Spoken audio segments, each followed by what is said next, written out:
Welcome to this explainer. Today, we're going to unpack the absolute most thrilling narrative of a corporate rise and fall. We're going to look at the exact blueprint for dominance that created a total titan of industry, and then decode the stunning, rapid decline that followed right after.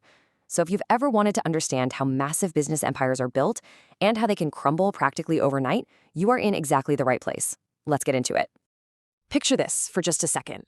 Imagine owning more than half of the entire world's market for a single product. You are completely on top of the globe, you're practically printing money, and your brand is recognized in nearly every single household on Earth. And then, imagine becoming almost completely irrelevant just a few short years later. It's crazy, right? How does a king actually lose its kingdom? How does a company that seemed mathematically and culturally impossible to defeat end up losing everything? Well, let's dive into this staggering figure, greater than 50%. Nokia wasn't just a phone company. It was the undisputed king of an entire industry. To hold over 50% market share in a global, insanely fast-paced technology sector, that is a level of dominance that most CEOs literally only dream of. They weren't just participating in the market, they were completely dictating it. But how did they get there in the first place? Section 1, an unlikely finish beginnen. To understand their towering peak, we actually have to look back at their, kind of bizarre and gritty origins. Starting way back in 1865, Nokia was founded as a single paper mill operation in southwestern Finland. Yes, a paper mill.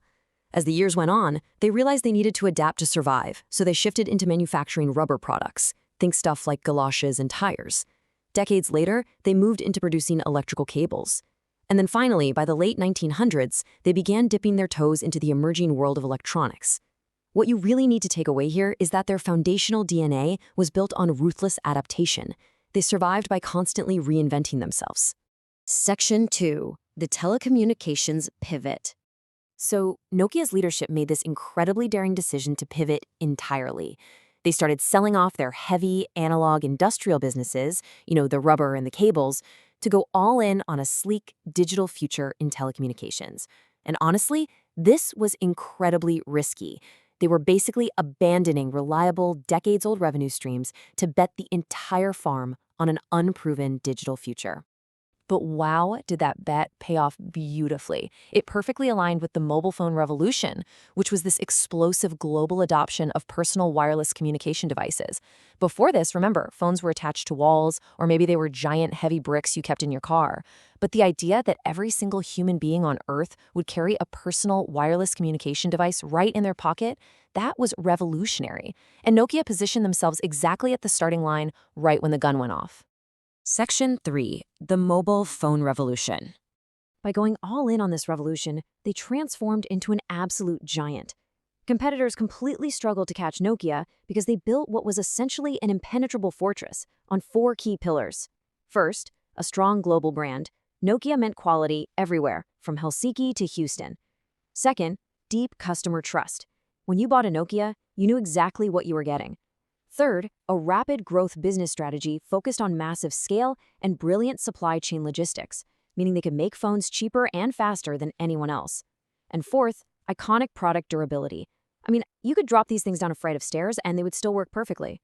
Now, what's genuinely wild is the sheer scale of their lead. During the late 1990s and early 2000s, Nokia's market share just towered over generic competitors. They were leaving absolutely everyone in the dust. Motorola, Ericsson, Samsung, they were all fighting over the scraps while Nokia was just feasting. It wasn't even a competition, really. It was practically a monopoly in everything but name. And you can't talk about this dominance without talking about the specific legendary products driving it. The era of the Nokia 3310 and the Nokia 1100. Actually, you've probably owned one. The incredible success of these specific, super durable phones cemented their absolute market dominance. The Nokia 1100 still remains one of the best-selling consumer electronics devices of all time, with over 250 million units sold. They weren't just phones, they were cultural icons. You had interchangeable faceplates, you could play Snake on them for hours, and the battery seemed to last for literally weeks on a single charge. Section 4, absolute global dominance. Driven by brilliant marketing decisions that appealed to everyday people and fortified by this insane customer loyalty, their financial impact at this point was just staggering. We're talking about generating billions of dollars in pure profit every single year. They were the highest valued company in Europe. At one point, Nokia alone accounted for over 4% of Finland's entire national GDP. Just let that sink in for a second. A single company carrying that much weight for an entire nation.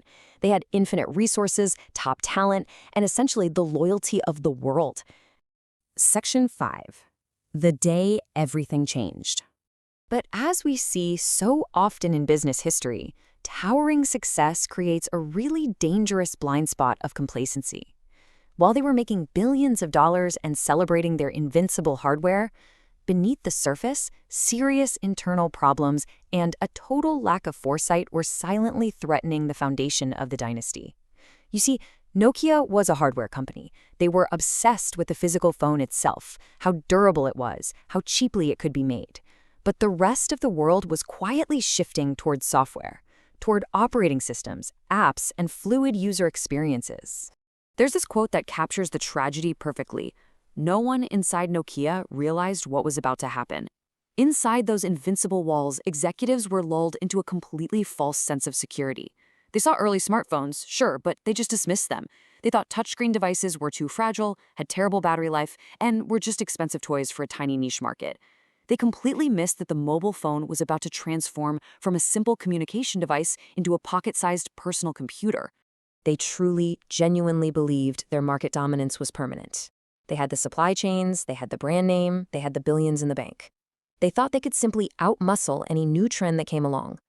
But this arrogance set the stage for one of the greatest, most brutal corporate shocks in modern history. The company looked completely unstoppable until one single invention changed the entire trajectory of human communication. In 2007, what happens? Steve Jobs walks onto a stage and Apple announces the very first iPhone. It didn't have a physical keyboard. It was all screen, all software, all user experience. And just like that, in one single keynote presentation, Nokia's entire hardware-obsessed empire was abruptly rendered obsolete. It instantly ended Nokia's reign, bringing us to a really profound lesson about business and innovation. It leaves us with a chilling question to ponder today. If a titan as deeply entrenched, wealthy, and powerful as Nokia could be completely toppled by missing just a single technological shift, is any business empire, anywhere, truly safe from disruption? Think about that. Hey everyone, and welcome back to another Explainer. Today, we're putting on our scrubs and conducting a massive corporate autopsy. We're going to dive into the spectacular collapse and the honestly mind-blowing rebirth of Nokia right after Apple launched the iPhone. I mean, think back for a second. For years, Nokia was the undisputed king of mobile phones. They were this global titan that felt completely untouchable, literally commanding over 50% of the global market at their peak. And then, almost overnight, poof, the ground completely gave way. So we're going to break down exactly how that happened, why it happened, and what we can all learn from it today. To really wrap our heads around this collapse, we need to go back to the dawn of the touchscreen era and ask a really tough question. Could Nokia have actually survived the smartphone revolution? Like, could they have realistically defeated Apple? It is absolutely one of the biggest what-ifs in modern business history. And to answer it, we have to look way past just the hardware. We need to dig into the company's culture, their software strategy, and their sheer inability to adapt to a world that was suddenly changing faster than anyone could have guessed. Here's how we're going to break this all down today. We'll start with the smartphone revolution, then dig into Nokia's internal blind spots, look at that doomed Microsoft partnership, count down their 10 biggest business mistakes, pull out some key lessons for modern businesses, and finally look at Nokia's wild pivot and survival. All right, let's jump straight in. Part 1. The smartphone revolution begins. Picture this, it's 2007 and Apple just drops a bomb on the industry. They launched the very first iPhone, ditching those little physical keyboards for a sleek multi-touch screen. Now get this, Nokia executives actually dismissed the iPhone at first. Why? Because it failed their strict physical drop tests. Crazy, right? But then, just a year later in 2008, Google introduces Android, offering this incredibly powerful open-source software to handset makers everywhere. By the 2010s, companies like Samsung were riding that Android wave to absolutely explosive growth. In basically the blink of an eye, the entire definition of a mobile phone had been rewritten. And Nokia was caught completely napping. So, part 2, Nokia's internal blind spots. Why on earth were they so slow to react? Well, Nokia was basically bringing a knife to a gunfight. They were fiercely clinging to their Symbian operating system. And let's be honest, Symbian was a dinosaur. It was clunky, it was outdated, and it was entirely built around a hardware-first mindset. Nokia just viewed software as an afterthought, a way to sell more pieces of plastic and metal. But over in the competitor's camp, iOS and Android were agile. They were beautifully touch-optimized, built from day one to host these massive developer-rich app ecosystems. Nokia was still playing a hardware game, while Apple and Google were playing an ecosystem game. But it wasn't just the tech. Compounding that massive gap was Nokia's internal culture. Look, a company cannot pivot if its feet are stuck in cement. Nokia had become insanely bureaucratic. We're talking layers upon layers of middle management that totally crippled their ability to make quick decisions. While Apple was iterating at lightning speed, it would take Nokia months just to push through a minor software update because it had to pass through a dozen different committees. They were this lumbering giant getting outpaced simply because they were too rigid to move. Which brings us to part 3, the doomed Microsoft partnership. Eventually, Nokia wakes up and realizes Symbian is a dead end, so they panic. They desperately jump ship to the Windows Phone operating system, hoping it's the magic bullet to fight off iOS and Android. But here's where that ecosystem war we talked about really destroyed them. Hardly anyone was using Windows Phone, which meant developers just completely ignored it. I mean, why spend time building an app for Nokia when literally all the money and users are in iPhone and Android? Without those crucial apps, the Windows Phone platform just collapsed. It turned into a digital ghost town. And that whole failed strategy culminated in an absolute tragedy for this legacy brand. Microsoft ended up buying Nokia's struggling phone division in this desperate $7.2 billion buyout. The aftermath, brutal. We're talking devastating global layoffs, thousands of people losing their jobs, and just staggering financial losses. A company that once owned the planet was suddenly being sold off for parts, entirely because they couldn't see the future. All right, part 4, the 10 biggest business mistakes. Let's do the autopsy. We've managed to boil this absolute disaster down to exactly 10 systemic failures that killed Nokia's consumer brand. Let's run through them. The foundation started cracking right out of the gate. First, they completely underestimated touchscreens, treating them like a passing gimmick. Second, massive internal management problems. Third, that agonizingly slow decision-making process we talked about.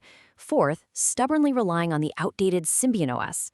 And fifth, that paralyzing combination meant they entirely failed to counter Google's Android, just handing over the non-Apple market on a silver platter. Moving on to mistake number 6. Their total paralysis allowed Samsung to rapidly scale up and just steal their market share. 7th, they completely lost the app developer ecosystem. 8th, they panicked and bet everything on that deeply flawed Windows Phone strategy, which directly led to the 9th mistake, the doomed Microsoft partnership. But ultimately, number 10 is the big one. They simply stopped innovating. They rested on their past success, and the market ruthlessly punished them for it. So, part 5, lessons for modern businesses. Let's talk about adapting. Nokia's fall is basically a masterclass in what not to do. When it comes to innovation, Nokia just stopped adapting. The modern best practice, you have to embrace continuous disruption. You literally have to be willing to disrupt your own products before a competitor does. In leadership, Nokia was notoriously slow. Today, you must foster agile management. And culturally, Nokia was dying from bureaucratic rot, proving that today's companies have to relentlessly cultivate adaptability. Agility isn't just a buzzword, it's a survival requirement. Finally, part 6, Nokia's pivot and survival. Okay, here is the crazy plot twist of this whole story. After selling off their dying mobile phone division, Nokia didn't actually disappear. They pulled off a genuinely incredible survival and rebirth. They pivoted hard. They took their remaining capital and engineering talent and transformed into a powerhouse for telecommunications infrastructure. They're now the folks building the complex physical and software networks like 5G that literally keep the globe connected today. They finally learned how to adapt, shedding their old identity to become this incredibly profitable, behind-the-scenes titan of the internet. It all boils down to this. Today's market leader can easily become tomorrow's forgotten name. And it's almost never because they lacked money or resources. It's simply because they stopped adapting, while the rest of the world kept moving forward. The very second a company thinks they've won the game, that's exactly when they start losing. You have to constantly innovate, question your own assumptions, and stay hungry if you want to survive. And that wraps up our corporate autopsy. Look, if a titan like Nokia can fall simply by standing still, you have to wonder, what massive legacy company today is making these exact same mistakes? Let us know in the comments below who you think the next Nokia is going to be. And hey, don't forget to like and subscribe so we can keep bringing you these deep dives. We'll see you in the next explainer.